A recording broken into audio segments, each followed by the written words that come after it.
got that stupid look on his face because he really doesn't want to learn nothing. We're at the gravesite of Robert Francis Kennedy. Robert Kennedy was assassinated on June the 8th, 1968, 2 months and 4 days from the assassination of Martin Luther King.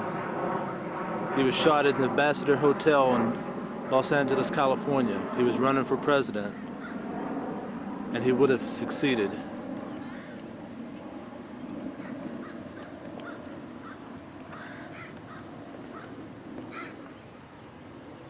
A small cross marks a mighty grave.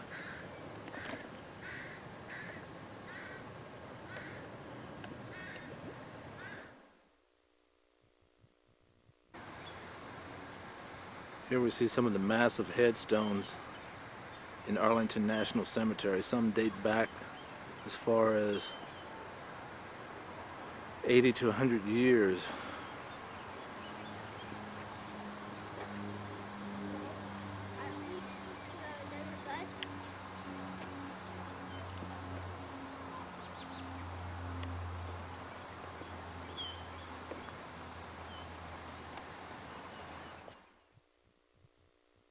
Cemetery.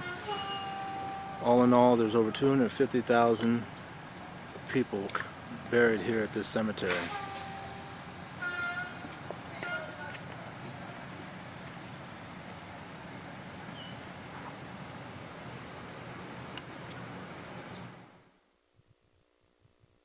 For about another 30 years.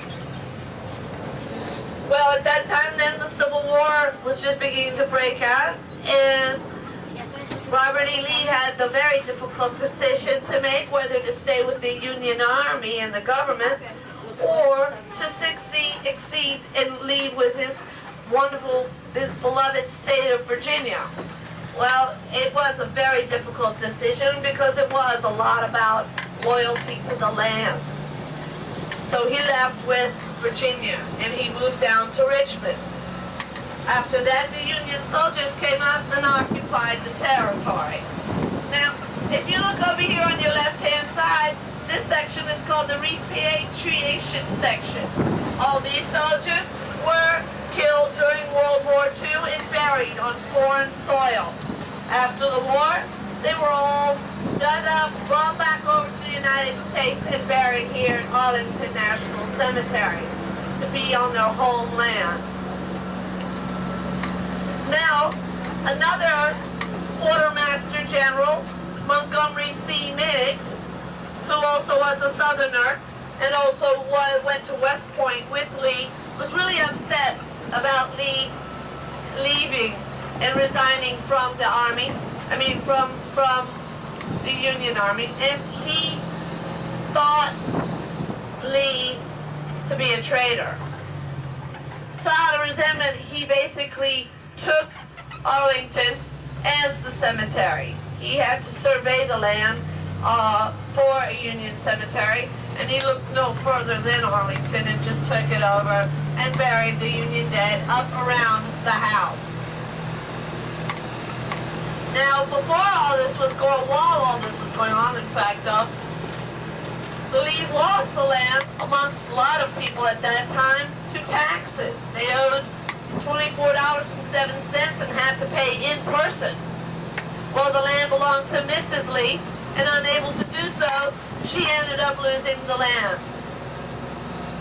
They sent their lawyer down, and the lawyer was not accepted. So they did lose the land. The sons fought for the land for 5 years after the Civil War to get the land back and won. So they did get the land back for a while, but 16,000 Union soldiers were buried on the property at that point. Finding the land uninhabitable, he sold it back to the government and squared off the deal for $150,000. Now, if you looked over here on your left-hand side, you're going to see what are called cenotaphs. These headstones are mighty close together on a hill. There's nobody buried there. These are just for the soldiers who lost their lives and whose bodies were never to be found over sea or in air. Now, the Tomb of the Unknown has the tomb of World War I, II, in Korea. Vietnam was re-exhumed in 1998 and taken home. he was identified. The tomb remains empty at this point, forever remaining empty, but it is still shallow ground and still forever guarded. Audie Murphy to the left is buried there. He was the most decorated combat soldier in the United States during World War II, and as some of you know, he was an actor. Also in front are two memorials, one dedicated to the Challenger and the 7 astronauts who were killed during the explosion of the Challenger, and the other one is dedicated to the Iran hostage rescue mission and the soldiers who lost their lives in attempting to rescue the American hostages in Iran. Both of those are over there, and the changing of the guard is every half hour, top of the hour and the bottom of the hour. There also might be a reflag, so you might want to stick around for that as well. They go around